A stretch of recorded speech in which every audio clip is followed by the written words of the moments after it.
Solihah. Ya, alhamdulillah, marilah pada pagi yang sangat cerah ini ya. Setelah sejak sore diguyur hujan ya, maka bersih ya daun-daun itu dari debu-debu ya, masya Allah indah sekali ya.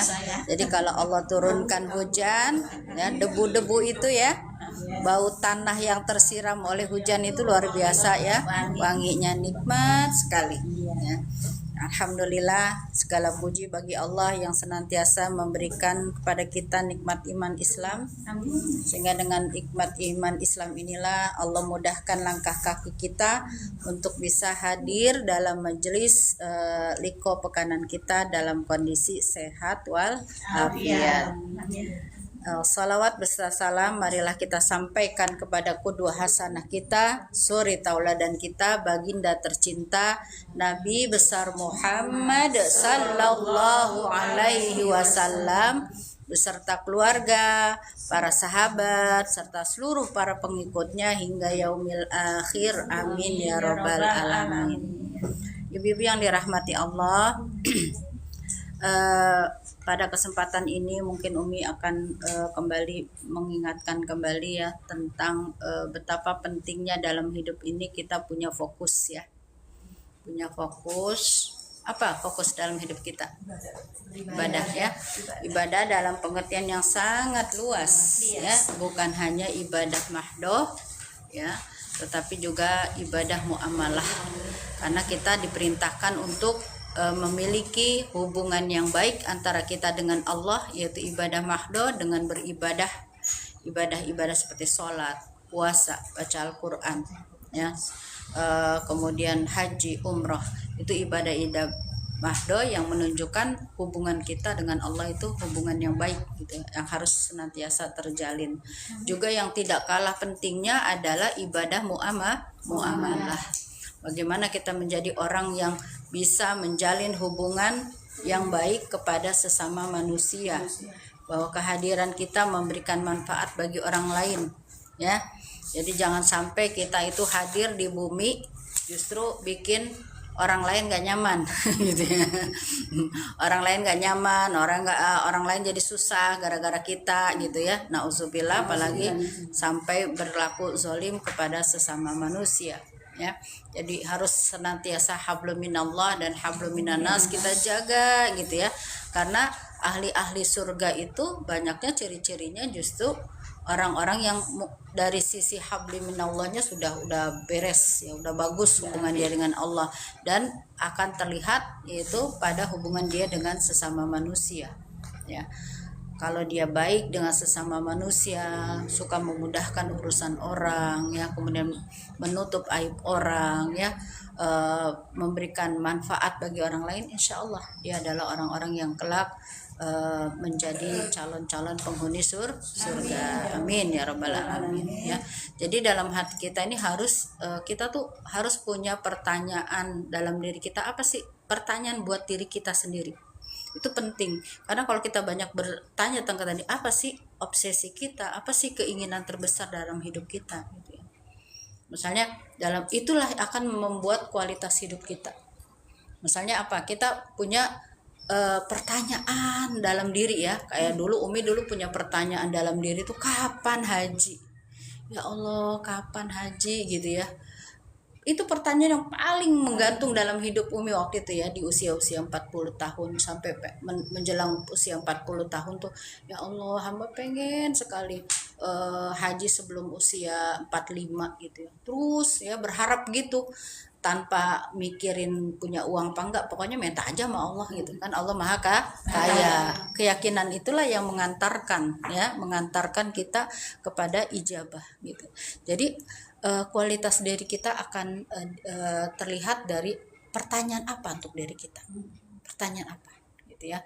Kita bertanya sama diri sendiri tentang apa, tentang keinginan kita. Misalnya keinginan kita, misalnya pengen bisa mendidik anak gitu, semuanya sukses gitu ya. Itu yang benar-benar jadi fokus kita, sehingga kita untuk itu kita mengupayakan segala cara yang halal ya untuk bisa menyampaikan pada impian kita. Nah, mungkin pada kesempatan ini nanti terkait kita mau mengantar ya teman kita, alhamdulillah kalau Bu Diah ini umroh kedua. Ya, umroh kedua. Dulu Bu Diah itu udah umroh tahun berapa ya? Sebelum Covid jauh. Bahkan sebelum Umi kalau nggak salah ya. Mungkin 2013 atau 14 ya, udah umroh gitu ya. Dan ternyata disampaikan kembali untuk umroh kedua. Nah, mudah-mudahan kita yang misalnya ada yang belum ya, maka selalulah itu menjadi pertanyaan dalam diri, kapan saya bisa umroh, kapan saya bisa ke Baitullah, ya terserah apakah mau haji dulu atau umroh dulu gitu kan. Yang lebih mudah untuk kita capai umroh ya, karena kalau haji terkait dengan waiting list yang sangat panjang ya, yang sangat panjang, kecuali kita dikasih rezeki gede bisa haji furoda amin, dapat warisan kali ya ada yang ngajak, masya Allah ya. Jadi ibu-ibu, pada kesempatan ini kita akan membahas materi tentang umroh. Mudah-mudahan dengan ilmu yang terus sampai kepada kita tentang umroh, sehingga obsesi kita untuk bisa ibadah ke tanah suci itu kenceng ya, sehingga doa-doa kita terus ya, pikiran kita terfokus. Insya Allah kita akan mendapatkan apa yang kita pikirkan, kita akan mendapatkan apa yang kita fokuskan. Jadi kalau kita fokus umroh gitu, fokus mau pergi haji, itu nanti akan disampaikan oleh Allah dengan cara-cara kita kadang nggak tahu caranya ya. Jadi janganlah mengukur kemampuan dengan kemampuan diri. Ya kalau saya kayaknya nggak mungkin umroh gitu, jangan begitu. Kita percaya dengan kekuasaan Allah. Kalau Allah berkata ya kun fayakun ya. Kita udah banyak melihat saksi-saksi orang-orang yang diberangkatkan ke tanah suci itu bukan semua orang kaya, bahkan ada orang yang nggak punya. Waktu Umi haji berangkat sama Umi itu seorang asisten rumah tangga yang dihajikan oleh majikannya. Masya Allah ya, luar biasa ya, nggak nyangka gitu ya. Nah ibu-ibu, yang pertama, kenapa sih kita harus dalam diri kita ada keinginan untuk umroh? Apa? Ya pertama, dia merupakan ibadah yang dianjurkan ya. Yang pertama, umroh itu memiliki ya keutamaan yang luar biasa. Dia adalah penghapus dosa. Masya Allah ya. Dalam hadis Rasulullah Sallallahu Alaihi Wasallam bersabda, al umratu ilal umrati kafaratun lima bainahuma wal hajjul mabrur laisa lahu jazaa illal jannah, rawahu Bukhari ya. Jadi umroh satu ya, satu umroh ke umroh yang kedua ya, kayak Bu Diah nih ya, umroh satu umroh kedua itu adalah penghapus di antara dosa keduanya. Misalnya kita umroh 2015 ya, kemudian berangkat lagi umroh 2024, maka dosa yang ada antara 2015 sampai 2024 itu akan dihapuskan lewat ibadah umroh ya. Masya Allah ya. Karena yang pasti orang yang berangkat umroh yang dibawa apa Bu? Yang dibawa pasti oleh orang umroh itu apa? Apa Bu? Koper.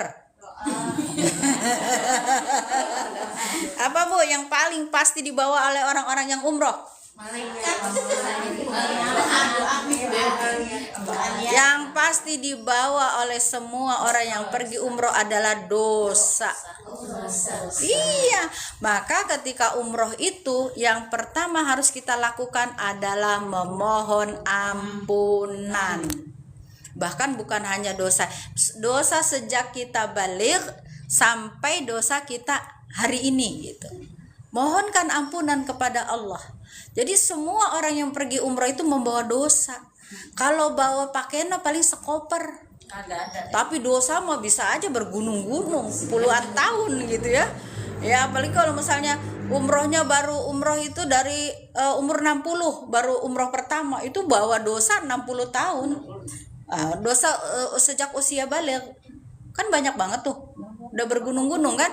Nah itu jadi orang umroh itu yang pertama dia membawa dosa. Maka ketika datang ke sana ke rumah Allah, yang utama adalah minta ampunan. Jangan minta doa dulu, ampunan dulu, terus minta ampun ya. Jadi pertama datang umroh minta ampunan segala dosa-dosa kita, perbanyak istighfar Ya, minta diampuni segala dosa-dosa kecil kita, dosa besar kita. Jadi penghapus dia. Nah, kemudian setelah mohon ampunan, apa yang harus dilakukan oleh orang yang umroh? Mengakui nikmat Allah. Jangan ujuk-ujuk doa dulu, minta dulu, jangan. Nikmat Allah, kita ingat-ingat nikmat Allah. Ya, sejak kita lahir, ya, saya kita punya orang tua, ya alhamdulillah, orang tua yang baik, orang tua yang mengajarkan kita pendidikan agama, orang tua yang yang membiayai kita, terus syukuri nikmat kita terhadap orang tua. Terusnya nikmat setelah kita mendapat jodoh, ya, memiliki anak, belum rizki, semua nikmat-nikmat akuin, ya Allah, alhamdulillah, hamba di usia sekian, Engkau telah berikan hamba nikmat sehat, nikmat, semua kita ingat-ingat, bilang sama Allah, katakan bahwa kita mengakui semua nikmat-nikmat Allah, ya. Karena apa? Kalau kita mengakui, nanti la in syakartum la azidannakum wa la in kafartum inna adabi lasyadid. Jadi ingat semua ya nikmat-nikmat Allah yang kita peroleh, dari yang sekecil-kecilnya sampai yang sebesar. Misalnya kita pernah dapat nikmat, jangan hanya nikmat rezeki aja yang diingat. Nikmat kita punya teman-teman yang baik, ini nikmat luar biasa. Nikmat kita punya komunitas kayak pengajian begini tuh, nggak semua orang sama Allah dikasih kemudahan untuk punya pengajian, punya teman-teman ngaji. Setiap seminggu kita dicas iman kita, diingatkan kita. Karena kalau tidak diingatkan kita lalai. Nah, kita punya teman liko begini, masya Allah, itu rezeki, Bu. Rezeki luar biasa, dunia dan akhirat. Di dunia kita bisa saling tolong menolong, nanti di akhirat kita juga bisa saling memberi syafaat. Ketika salah satu dari kita sedang dihisap, kita akan memberikan persaksian, ya Allah, itu Mbak Anjas, temen ngajiku, ya dulu rajin datang liko, gitu ya. Kita saling bersaksi di hadapan Allah. Kita pernah sama-sama bikin acara santunan yatim, kita pernah sama-sama tadarus, kita sama-sama, nah itu akan memberikan ya persaksian di hadapan Allah. Ya, luar biasa. Jadi semua nikmat kita ingat, ya, bukan hanya nikmat rezeki, tapi nikmat pasangan hidup, ya, anak-anak. Coba kita ingat, hari ini ada teman kita yang belum menikah, ada ya, teman Umi ada yang belum nikah, ya, baru-baru punya anak, punya suami juga nggak punya. Lah kita punya suami, punya anak, ya Allah, nikmat banget, ya kan? Nah, maka itu diingat. Cuma nanti sudah mengingat semua rezeki, barulah kita berdoa. Jadi 3 itu aja: pengampunan, pengakuan, permintaan, ya, permintaan. Baru kita list tuh mintanya apa saja, ya. Umi udah sampaikan Bu Dia list doa-doanya tadi yang 3 itu, kemudian doa apa saja. Anak-anak kita suruh tulis apa doa-doa mereka, harapan-harapan mereka, ya, semua, dan satu persatu terijabah. Kalau Umi terasa banget yang terijabah Abang Pikar, ya, lulus kuliah di luar negeri di Maroko. Dulu Umi nggak ngerti mau yang terbaik ya Allah menurutmu, entah di Saudi, apakah di Mesir ataukah di mana. Ternyata ijabahnya di Maroko, ya kan. Dan banyak sekali ijabah doa gitu. Ya, amin ya, mudah-mudahan penerusnya, amin. Ya Allah ya Rabbi, ya. Jadi itu ya, tadi pengampunan, pengakuan, permintaan. Nah, mintalah doa tuh sekecil. Jadi kalau ada orang umroh Bu, nggak usah minta oleh-oleh mah gitu-gitu aja, sama kacang, ya, kismis, ya kan Bu ya. Di sini juga banyak. Paling yang kalau oleh-oleh itu air jam-jam ya, kita pengen banget ya. Nah, itu ya, titip doa. Nah, titip doa. Umi kalau dulu ya, waktu belum punya si Neng anak perempuan, itu kekeh pengen punya anak perempuan. Setiap ada murid Umi yang umroh, titip ya, biar Umi dapat anak perempuan, ya. Ternyata di antara doa-doa yang dititipin terijabah, ya. Iya, dari temen yang mana kita nggak tahu. Pokoknya ada temen umroh titip ya 1-2 doa yang pengen kita ini kan, ya, Masya Allah. Nah, jadi dia penghapus dosa antara satu umroh kepada umroh yang ke-1 dan kedua, ya. Berarti kan minimal umroh itu 2 kali Bu. Rasulullah juga umroh dalam 2 kali. Ya, wal hajjul mabrur, dan haji mabrur tidak ada balasan kecuali surga. Masya Allah ya. Kemudian yang kedua apa keutamaan umroh? Keutamaan umroh kedua adalah memperoleh pahala sholat yang berlipat ganda, yang tidak kita bisa dapatkan di masjid-masjid di tanah air. Ya, yaitu 1000 kali lipat di Masjid Nabawi ya. Masjid Nabawi 1000 kali lipat ya. Sedangkan Masjidil Haram ya 100.000 kali lipat. Masa Nabawi di Madinah ya, itu 1000 kali lipat pahalanya dibanding kita sholat di tanah air. Nah, itu nggak bisa kita dapatkan nih kecuali kita berangkat ke sana ya. Luar biasa. Sedangkan di Masjidil Haram 100.000. Allahu Akbar. Kalau 100.000 kali aja itu hitungannya 6 bulan. Satu kali sholat di sana seperti kita sholat di Indonesia 6 bulan. Insyaallah ya. As-salatu fi masjidi, kata Rasulullah, as-salatu fil masjidi, salat di masjidku. Maksudnya masjidku itu adalah Masjid Nabawi. Afdalu min alfi salatin. Itu lebih utama dari 1000 kali salat. Fima siwa, dibanding masjid-masjid yang lainnya. Ya, minal illa masjidil Makkah ya, illa masjidil Makkah, kecuali masjid yang Haramain ya, Masjidil Haram di Mekah, karena nilainya 100.000 ya. Makanya orang kita sering melakukan namanya arba'in. Apa itu arba'in? Nah, sholat 40 waktu ya, tanpa terputus terus menerus di Masjid Nabawi ya. Man sholla fi masjidi arba'ina sholatan, barang siapa yang sholat di masjidku, maksudnya Masjid Nabawi, arba'ina sholatan, 40 kali waktu sholat, berarti kurang lebih 8 kan kalau sehari itu 5 kali waktu, berarti 5 kali berapa supaya jadi 40? 8. Makanya biasanya pemerintah Indonesia kalau haji itu setidaknya minimal 8 hari di Madinah, biar nggak dapat ya. Iya, minimal 8 hari baru kita bisa dapat 40 waktu sholat ya. Jadi nah kemudian apa yang kalau kita 5 fardu, iya 8 hari. Nah kemudian la tuwufuhu sholatun kutibalahu baro'ah minan nar. Pertama, kalau kita menjalankan 40 waktu sholat di Masjid Nabawi, kita akan dibebaskan dari api neraka. Baro'atu minan nar, dibebaskan dari siksa api neraka. Wa baro'atum minal adzab, dan dibebaskan dari azab. Wa baro'atum minan nifaq, dan dijauhkan dari sifat munafik. Nifak itu perbuatannya, munafik itu orangnya ya.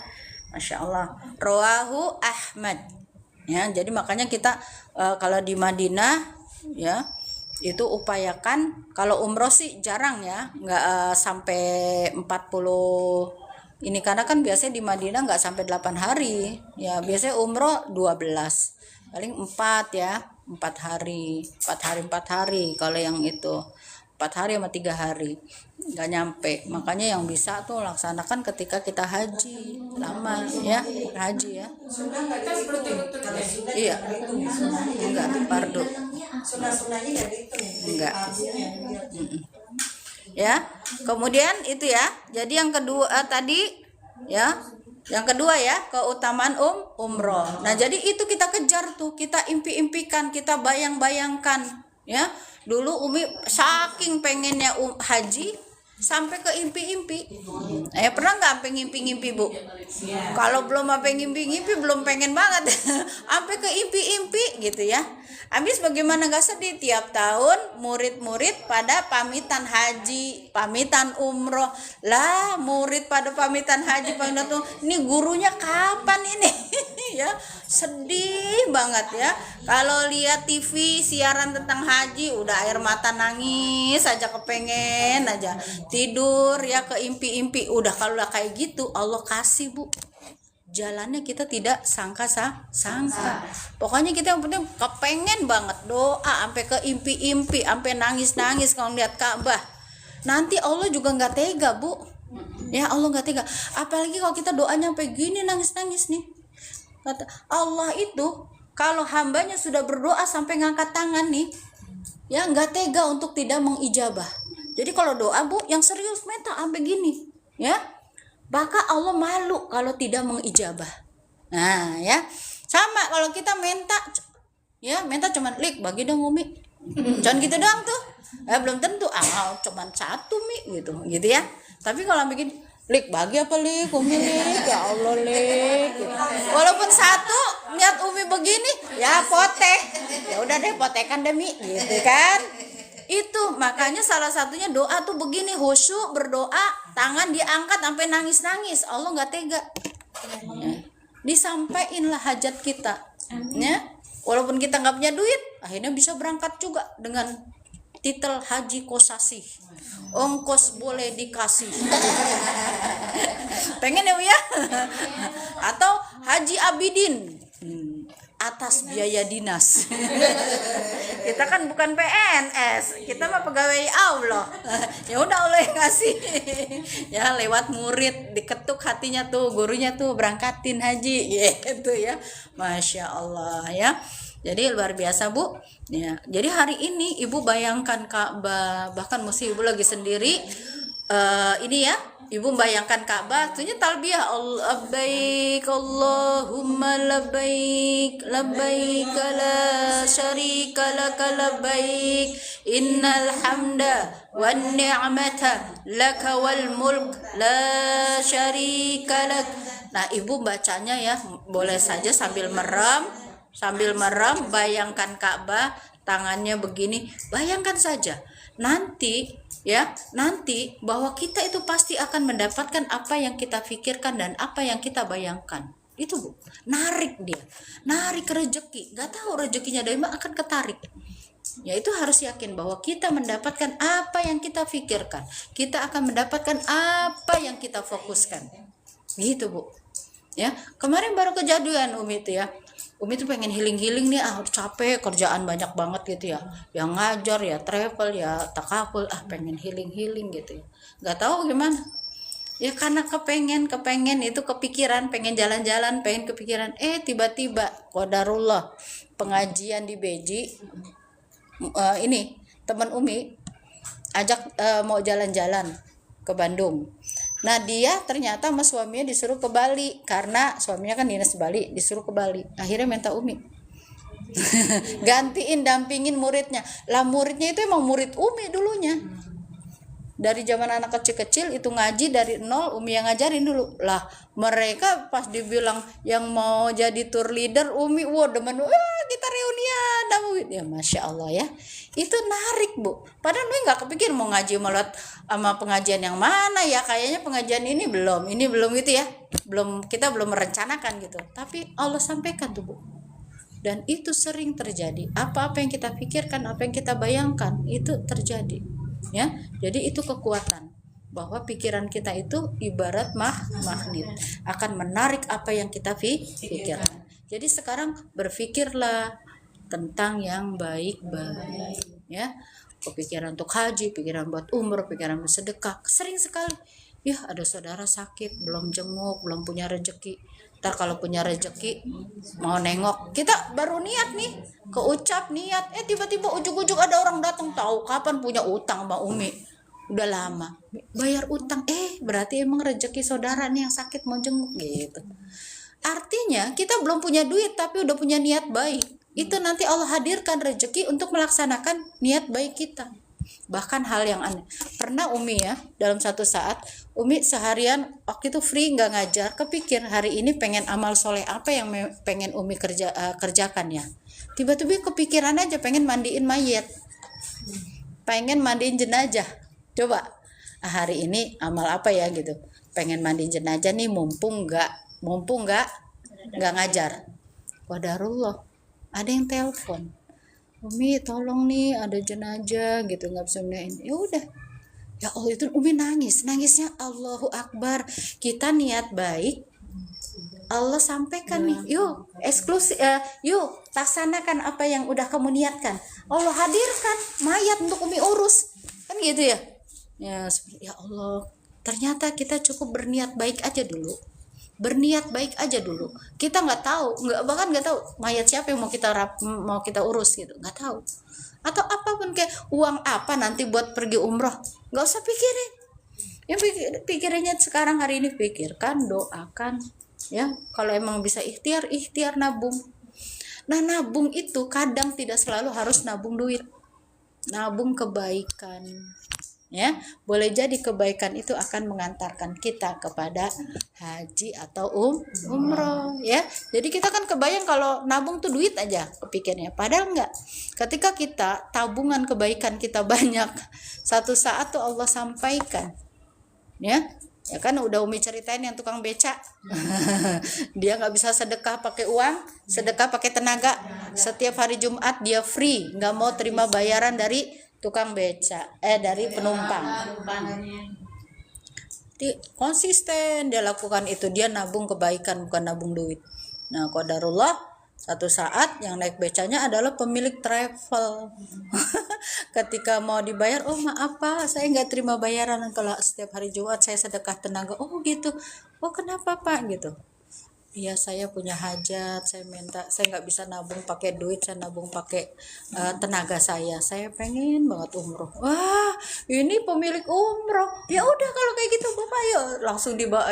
Emang minta diantarnya ke bank, langsung suruh buka rekening. Masya Allah, luar biasa ya. Nah, siapa yang terfikir itu? Nggak ada, kita terfikir Allah lah ya.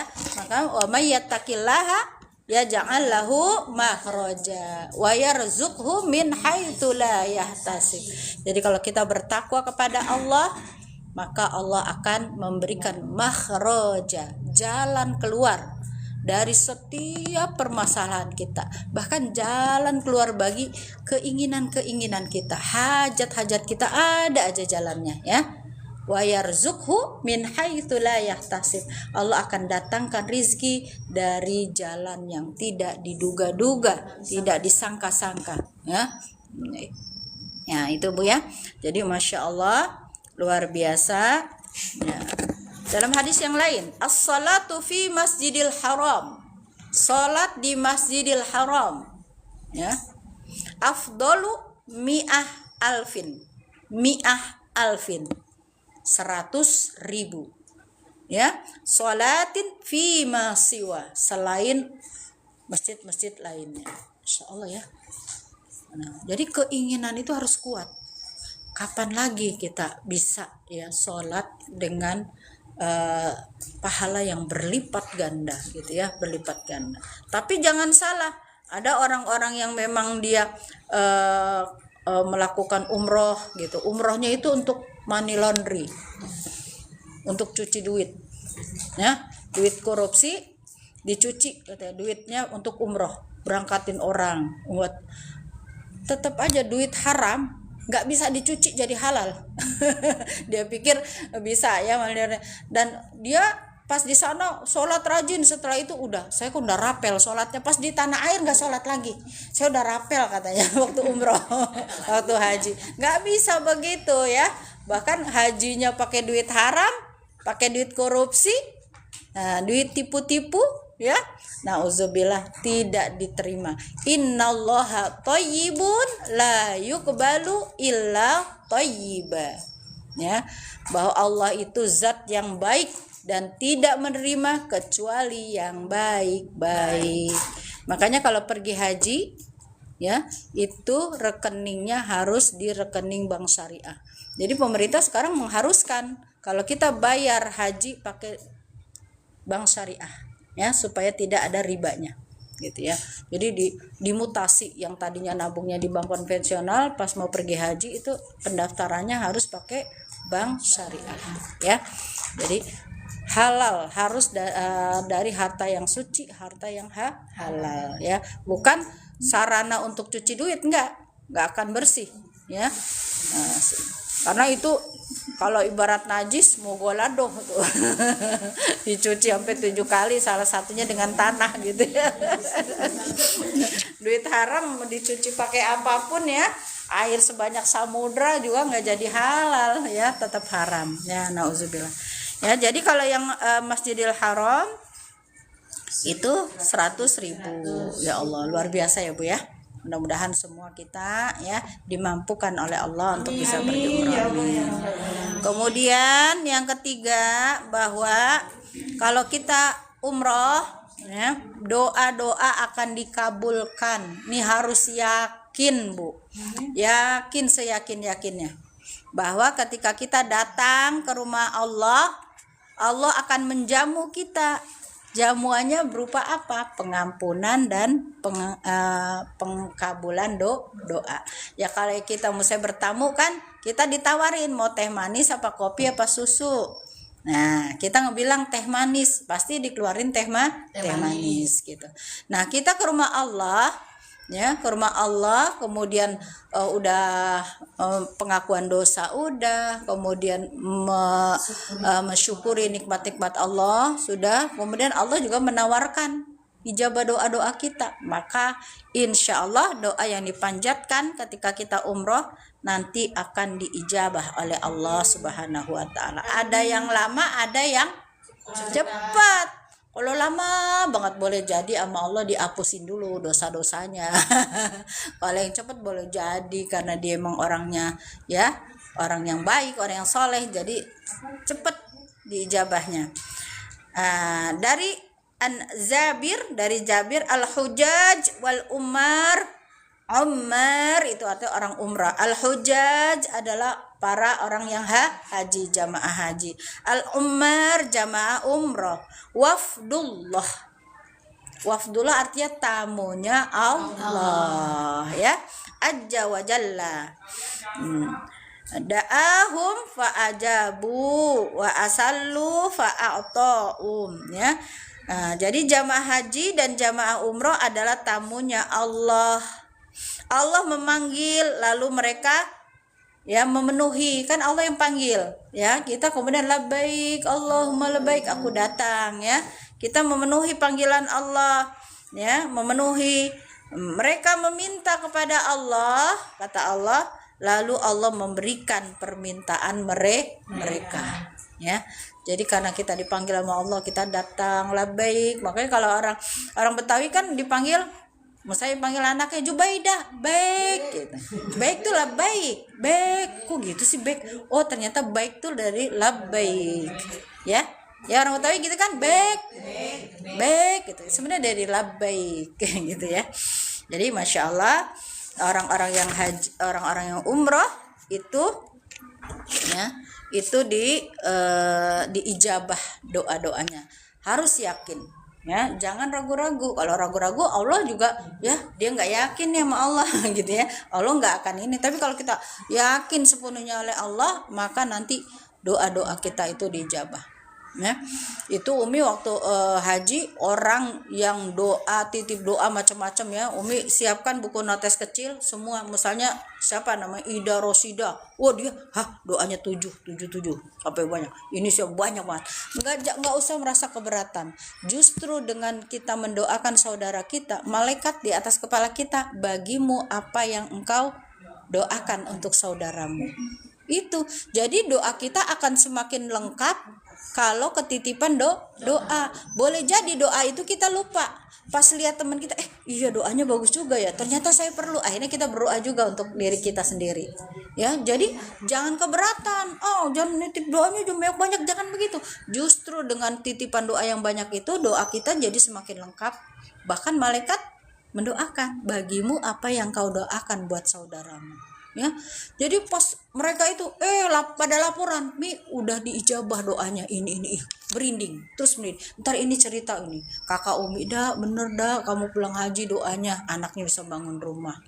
Yang ini semua ada yang diterima di UI, di SMA terbaik, semua ini ya Allah merinding kalau ingat itu. Ya Allah luar biasa ya, doa-doa itu terijabah ya. Titipan-titipan orang itu, orang yang tadinya ada murid Umi ya, dia nggak bisa umroh bukan masalah duit, orang kaya raya tinggalnya di Pesona Kayangan, rumahnya kayak istana, nggak bisa umroh. Pas Umi umroh dia bilang, Mi nitip umroh ya, doa.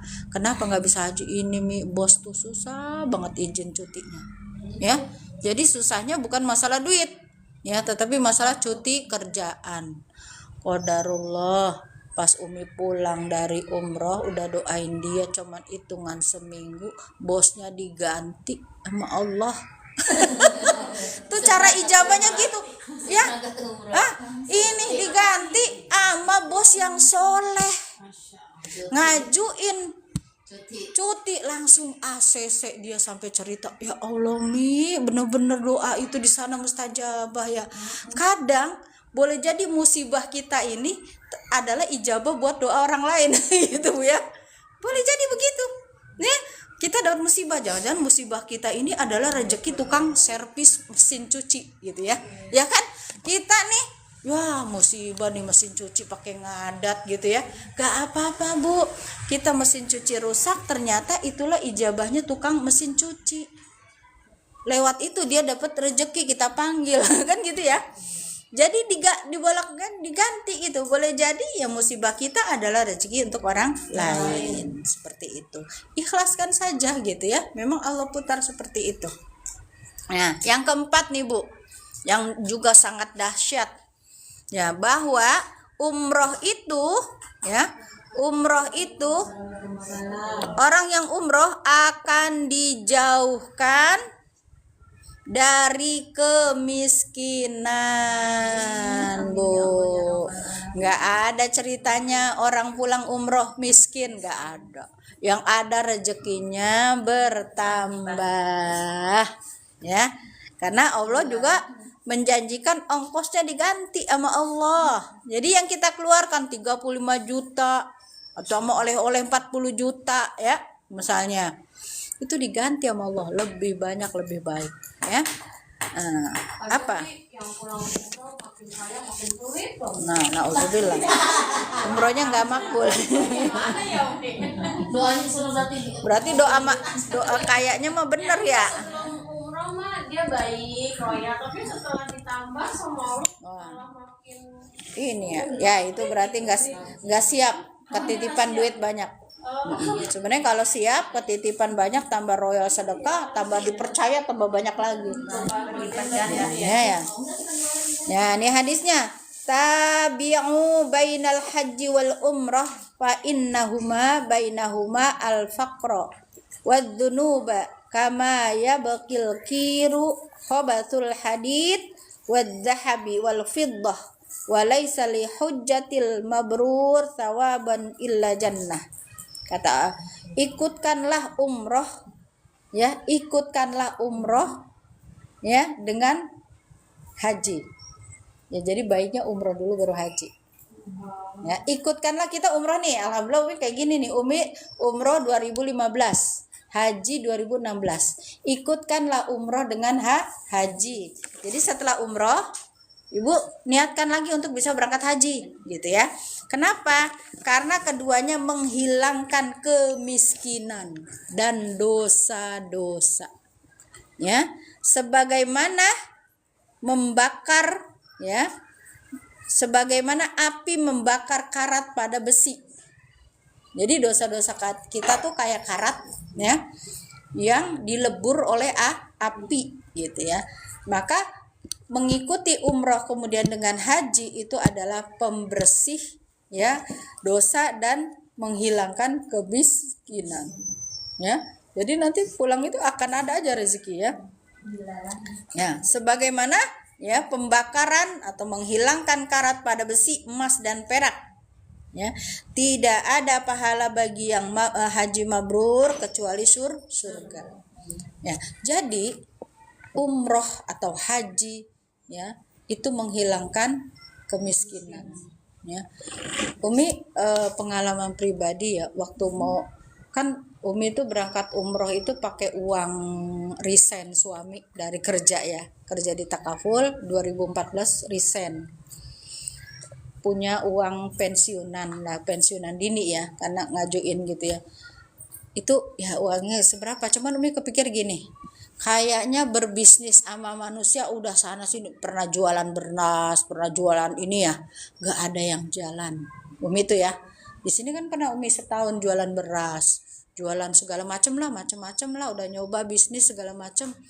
Kok kayaknya bisnis sama manusia mah seringnya rugi. Sampai bilang sama suami nih Umi, ya ini kita punya duit segini, mendingan kita berbisnis yuk ya sama Allah. Apain kita berangkat umroh, sama berangkatin emak dah sama bibi, jadi berangkat berempat tuh ya, kurang lebih 100 juta lebih ya berempat itu. Jadi bismillah ya, kalau berbisnis dengan Allah itu tidak akan rugi. Kalau bisnis mau buka apa selama ini nggak ada yang jalan ya, rugi, akhirnya tutup kan gitu ya. Akhirnya tuh bismillah Bu, akhirnya dengan pada duit itu tuh nggak kepikir, orang mah kan punya duit pensiunan buat usaha apa gitu, usaha apa. Umi udah malas, udahlah kita berbisnis sama manusia, bosan, nah akhirnya ujung-ujungnya bangkrut juga gitu ya. Udah berbisnis pada Allah, insya Allah ini akan tidak akan rugi kalau berbisnis sama Allah gitu. Akhirnya kita berangkat berempat tuh, berangkatin bibi, berangkatin ibu ya. Qadarullah Bu, setelah itu jalan, Allah kasih jalan-jalan rezeki ya, yaitu pertama Umi akhirnya punya bisnis takaful, kemudian travel. Itu dulu nggak kepikir, dulu kan ngajar-ngajar aja kan Umi, tapi setelah itu kok Allah kasih ya ide gitu untuk Umi terjun di bisnis asuransi syariah ya, di travel. Dan ternyata ya itu kita rasakan kondisi ekonomi lebih baik dibanding dulu gitu. Makanya ya Allah, Umi tuh berangkat dalam kondisi ekonomi lagi pas-pasan. Anak kuliah di Jogja, dapurnya 2 kan. Ya kita harus ngirimin 3 juta 2, atau itu udah berapa sekian persennya gaji gitu kan, udah ini banget, mepet banget. Tetapi tadi dengan berangkat haji, kemudian di umroh, kemudian diikutin haji, Allah kasih tuh jalan rezeki gitu.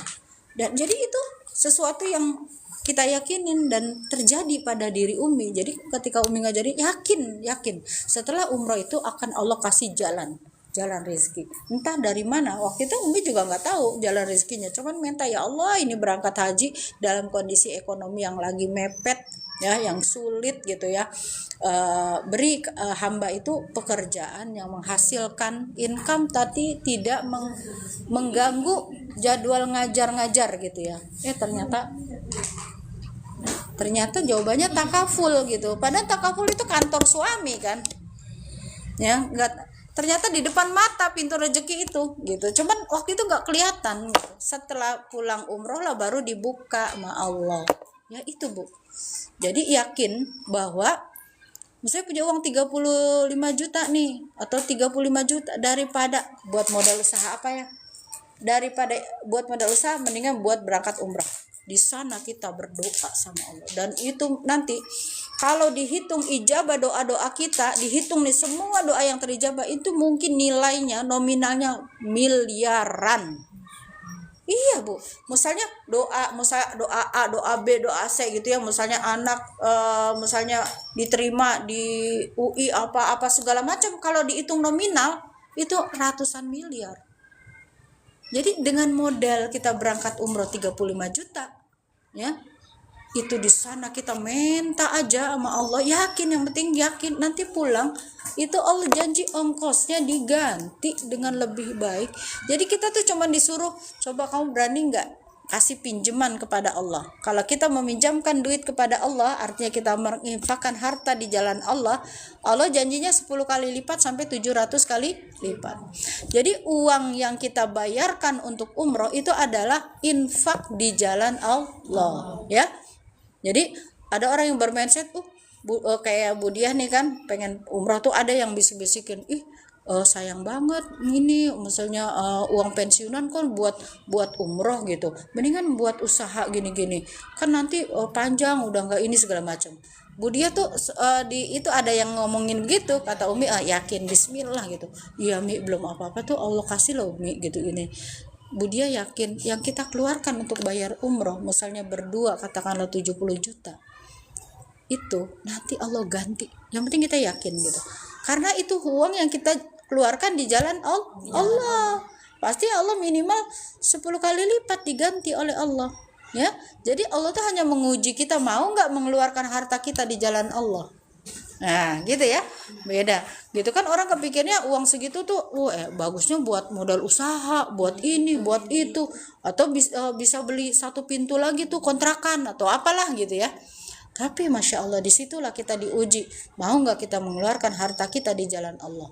Jadi uang yang kita bayar untuk umroh, untuk haji itu adalah harta yang kita infakkan di jalan Allah ya. Itu saja dari Umi, mudah-mudahan kita semua oleh Allah Subhanahu wa taala diberikan kesempatan. Amin. Allahumma yasir kulla asir, ya mudabbir kulla dabbir, ya musahil kulla sahir. Yasir alaina an ziyaratil Mekah wal Madinah wal Arafah warjuk hajjan mabruran warjuk umratan makbulan li Budiyah wa Pawidodo birahmatika ya arhamar rahimin. Ya Allah, wahai zat yang maha menentukan, ya Allah, wahai zat yang maha memudahkan, ya Allah, wahai zat yang maha mentakdirkan, mudahkanlah kami untuk bisa berziarah ke kota Mekah, ke kota Madinah dan ke Arafah, dan berilah pahala haji mabrur dan umroh yang makbul kepada saudari kami Ibu Diah dan Pak Widodo dengan rahmat-Mu ya Allah, wahai zat yang maha pengasih maha penyayang. Amin amin amin ya rabbal alamin. Mohon maaf atas segala kekurangan dan khilafan. Wabillahi taufiq wa hidayah. Wassalamualaikum warahmatullahi wabarakatuh. Waalaikumsalam warahmatullahi wabarakatuh. Alhamdulillahirrahmanirrahim. Telah selesai berita kita pada hari ini. Jazakallahu khairan kasih nikmat yang diberikan. Semoga kita semua dapat